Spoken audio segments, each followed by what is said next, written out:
Hello students, welcome to the class. हमारा जो topic रहने वाला है आज का वो रहेगा electric field intensity at A point on the axis of uniformly charge circular ring. हमारे पास एक यूनिफॉर्मली चार्ज सर्कुलर रिंग होगा और उस सर्कुलर रिंग के जो एक्सिस होगा उस एक्सिस के ऊपर उसके सेंटर यानी कि ओरिजिन से किसी भी आर्बिट्रेरी एक्स डिस्टेंस के ऊपर हम मान के चलेंगे कि कोई पॉइंट है P और उस पॉइंट पे उसकी वजह से इलेक्ट्रिक फील्ड इंटेंसिटी की वैल्यू क्या रहने वाली है वो यहाँ पे कैलकुलेट करेंगे। ठीक है, तो देखते हैं। हम यहाँ पे मान लेते हैं कि हमारे पास एक सर्कुलर रिंग है और जिसके ऊपर जो चार्ज है वो यूनिफॉर्मली डिस्ट्रीब्यूटेड है। यूनिफॉर्मली डिस्ट्रीब्यूटेड है, इसका मतलब हम कह सकते हैं कि इसकी जो लाइन चार्ज डेंसिटी है वो लैम्डा है। ठीक है, लाइन चार्ज डेंसिटी लैम्डा क्या होती है? चार्ज पर यूनिट लेंथ, है ना। तो ये यूनिफॉर्मली डिस्ट्रीब्यूटेड है तो इसकी लाइन चार्ज डेंसिटी लैम्डा है। यहाँ से मान लिया ये इसका सेंटर है, ठीक है, और हम मान के चलते हैं कि इसकी जो रेडियस है वो है a। अब हमें क्या फाइंड आउट करना है? इसके सेंटर से इसका जो एक्सिस है, ये एक्सिस होगा, ठीक है ना, ये पीछे भी जा सकता है इधर, तो ये इसका एक्सिस होगा। इस एक्सिस पे इसके सेंटर जो O है, यहां से किसी भी आर्बिट्रेरी डिस्टेंस के ऊपर कोई पॉइंट है P। इस P पॉइंट के ऊपर इलेक्ट्रिक फील्ड की वैल्यू क्या रहेगी वो हमें यहाँ पे कैलकुलेट करके देखना है। ठीक है, तो देखो क्या रहने वाला है। इस पॉइंट पे कोई स्मॉल चार्ज एलिमेंट हमने मान लिया कि यहाँ पे कोई भी पॉइंट पे आप मान सकते हो, कहीं पर भी हमने मान लिया कि यहाँ पे कोई स्मॉल चार्ज एलिमेंट है dq और इसकी वजह से इस पॉइंट पे इलेक्ट्रिक फील्ड कैलकुलेट करके देखेंगे। ठीक है, तो ये इसको और इसको मिला देंगे। मान लेते हैं ओरिजिन से P पॉइंट जो है वो किसी भी आर्बिट्रेरी x डिस्टेंस के ऊपर है। ठीक है, और इस पॉइंट से इस P पॉइंट के यहाँ से कोई भी इसको नाम दे दो, जैसे A पॉइंट दे दिया, तो इस A पॉइंट से और P पॉइंट का डिस्टेंस हमने मान लिया कोई भी R। तो ये R क्या हो जाएगा? Under root of x square plus A square के बराबर हो जाएगा। ठीक है ना, A इसकी रेडियस है और ओरिजिन से P पॉइंट की डिस्टेंस x है, तो ये R क्या हो जाएगा? इस ट्रायंगल का हाइपोटेन्यूज, और हाइपोटेन्यूज क्या हो जाएगा? एक्स स्क्वायर प्लस ए स्क्वायर के बराबर हो जाएगा, है ना। तो इस पॉइंट के ऊपर इस DQ पॉइंट एलिमेंट की वजह से, जैसा ये पॉइंट है ऐसा इधर भी कोई पॉइंट होगा, है ना, तो इसकी वजह से इसके ऊपर जो इलेक्ट्रिक फील्ड होगा उसकी कोई पर्टिकुलर डायरेक्शन होगी। मान लेते हैं ये, तो ये कोई पर्टिकुलर इलेक्ट्रिक फील्ड यहाँ पर यहाँ लगने वाला है ना। इसी तरह से हमारे पास देखो ये स्मॉल DQ एलिमेंट होंगे हर तरफ से, ऐसे ही इसके ठीक अपोजिट 180 डिग्री के ऊपर अनदर DQ एलिमेंट होगा। इसकी वजह से इसको भी मिला लेता हूँ मैं एक बार बताएंगे कि इसको इसके अपोजिट वाला ही क्यों लिया हमने। तो यहाँ इसकी इस DQ एलिमेंट की वजह से भी ये R डिस्टेंस होगा और ये हो जाएगा एक्स स्क्वायर प्लस ए स्क्वायर के बराबर सिमिलर, और इसी की वजह से भी यहाँ एक इलेक्ट्रिक फील्ड होगा जिसकी डायरेक्शन होगी कुछ इस डायरेक्शन, कह सकते हैं ऐसा कुछ, है ना। और ये है हमारे पास एक्सिस। ठीक है, तो एक्सिस के साथ ये कुछ एंगल बनाएंगे। मान लेते हैं जो इलेक्ट्रिक फील्ड है वो एक्सिस के साथ एंगल बना रहा है थीटा।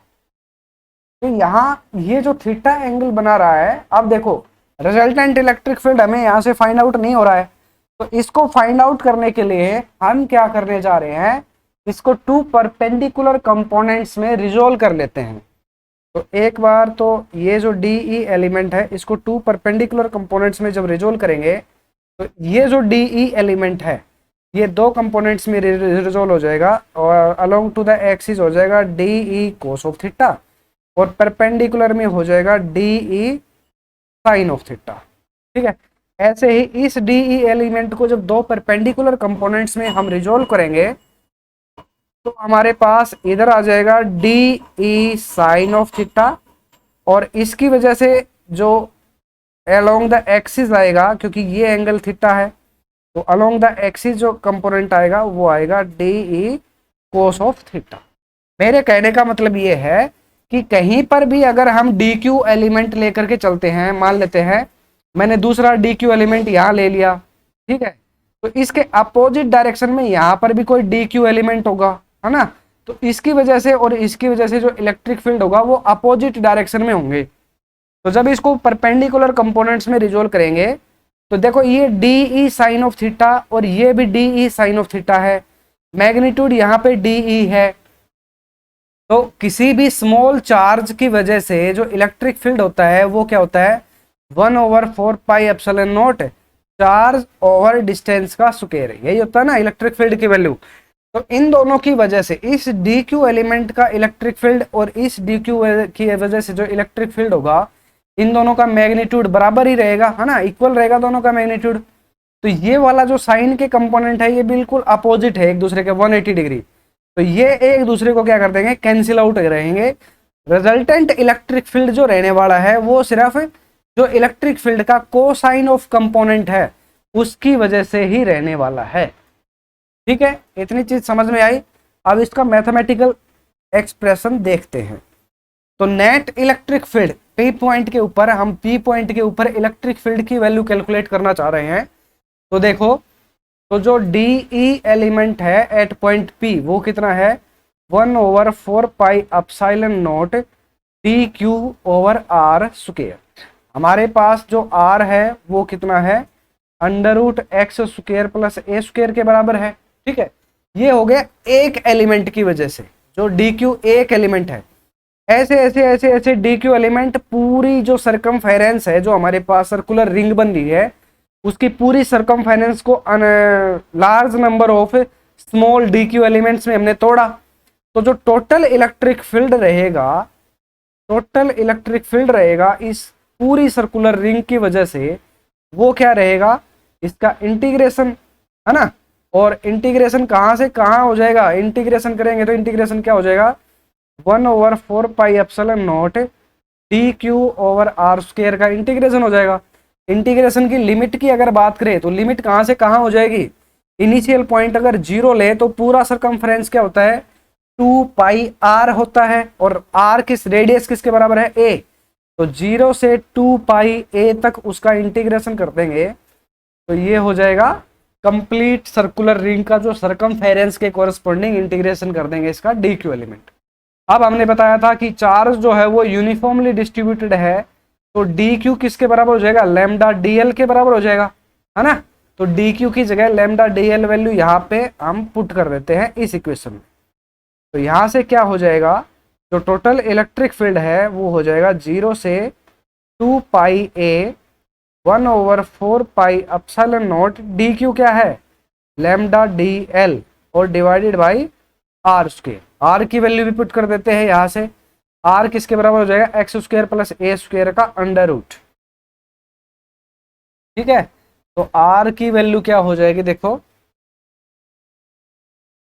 1/4πε0 तो बाहर आ गया इंटीग्रेशन से, इंटीग्रेशन हो गया 0 से 2πa lambda D l, r की वैल्यू हो जाएगी x² प्लस ए स्क्वायर।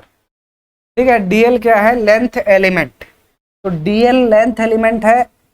इसके अलावा हमारे पास एक और कंपोनेंट था डीई कोसाइन ऑफ थीटा, यानी कि इन सभी के साथ जो टोटल इलेक्ट्रिक फील्ड है वो कोसाइन ऑफ थीटा और आएगा, है ना, कोसाइन ऑफ थीटा।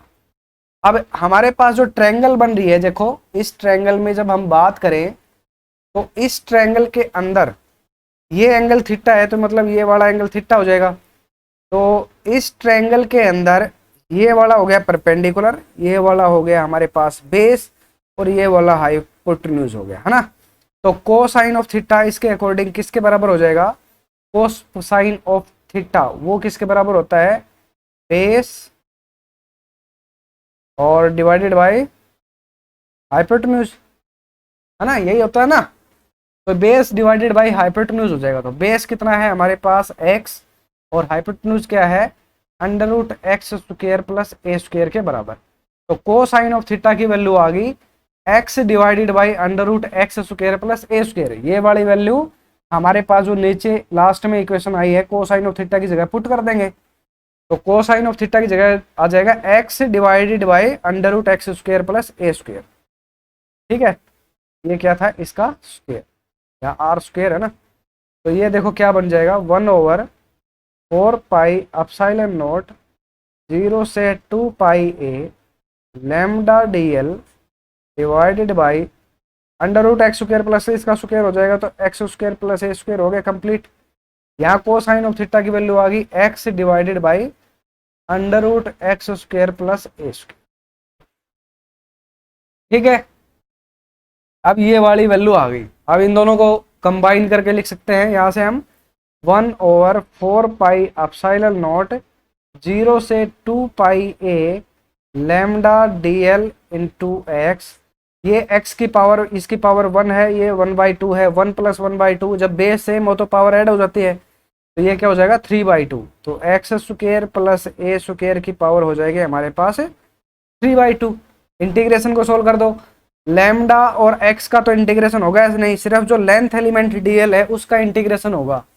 ठीक है, तो लेंथ एलिमेंट जो हमारे पास dx है उसका इंटीग्रेशन यहाँ पे कर देते हैं हम। तो क्या बनेगा,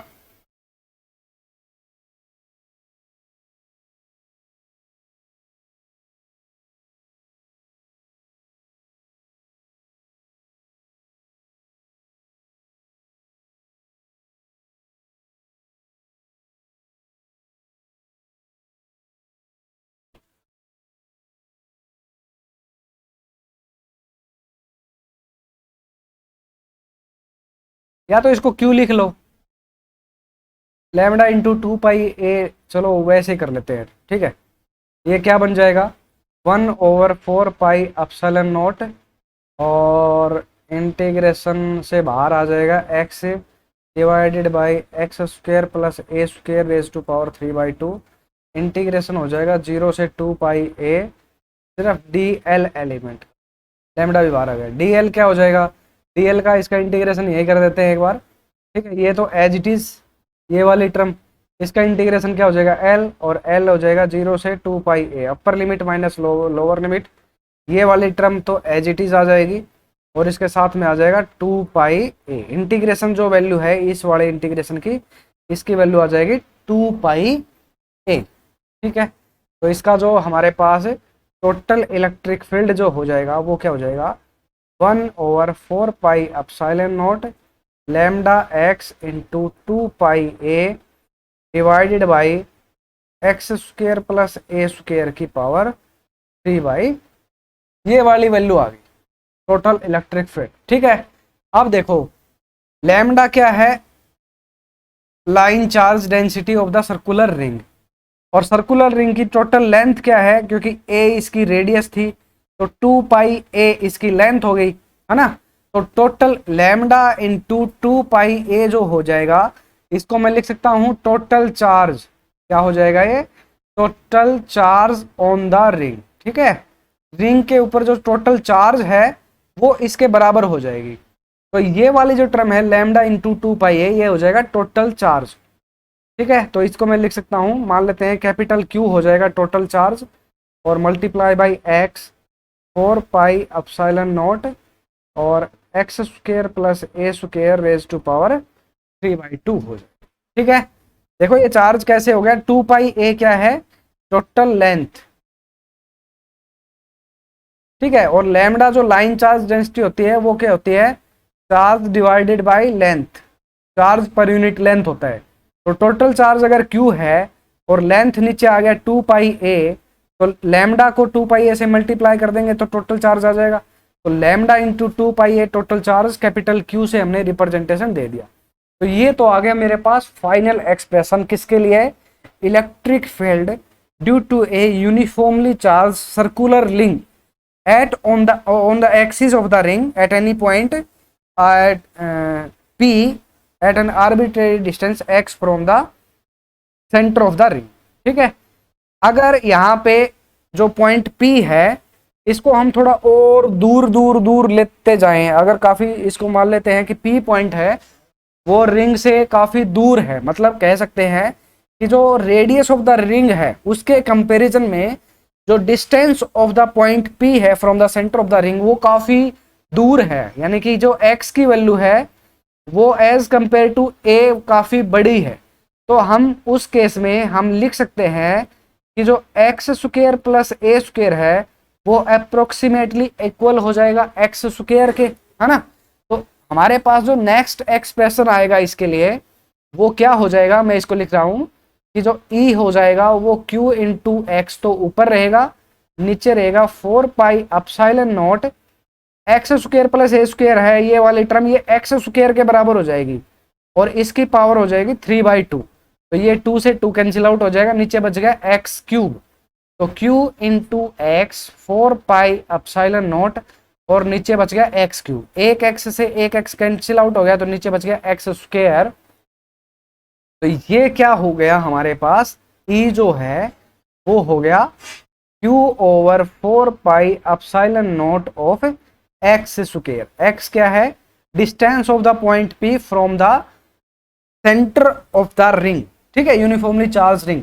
और यही अगर ये डिस्टेंस है मतलब आर, उस पॉइंट से डिस्टेंस, अगर ये पॉइंट सोर्स हो और इससे किसी भी एक्स डिस्टेंस के ऊपर पी पॉइंट है, उसकी वजह से इलेक्ट्रिक फील्ड निकालना हो तो उसकी वैल्यू भी यही आएगी। कहने का मतलब ये है कि अगर जो पी पॉइंट है वो रिंग से काफी लार्ज डिस्टेंस के ऊपर है, यानी कि एक्स की value is very large as compare to the radius of the ring, उस केस में जो रिंग है वो किस तरह से बिहेव करेगा, as a point charge behave करेगा। कई बार ऐसा पूछा जाता है कि ऐसी कौन सी कंडीशन होगी जिस कंडीशन के अंदर जो यूनिफॉर्मली चार्ज सर्कुलर रिंग है वो एक पॉइंट सोर्स की तरह बिहेव करेगा। तो कब करेगा वो, जब x की वैल्यू क्या हो जाए, a से वेरी लार्ज हो जाए, at that time circular ring behave as point charge. ठीक है, ये एक पॉइंट चार्ज की तरह बिहेव करेगा उस केस में, ठीक है, क्योंकि वही एक्सप्रेशन आ रहा है जो पॉइंट चार्ज के केस में हमारे पास इलेक्ट्रिक फील्ड की वैल्यू आ रही थी। ठीक है, तो ये एक सिंपल सा एक्सप्रेशन था, आपके एग्जाम पॉइंट ऑफ व्यू से काफी इंपॉर्टेंट है। नेक्स्ट टॉपिक नेक्स्ट लेक्चर में देखते हैं।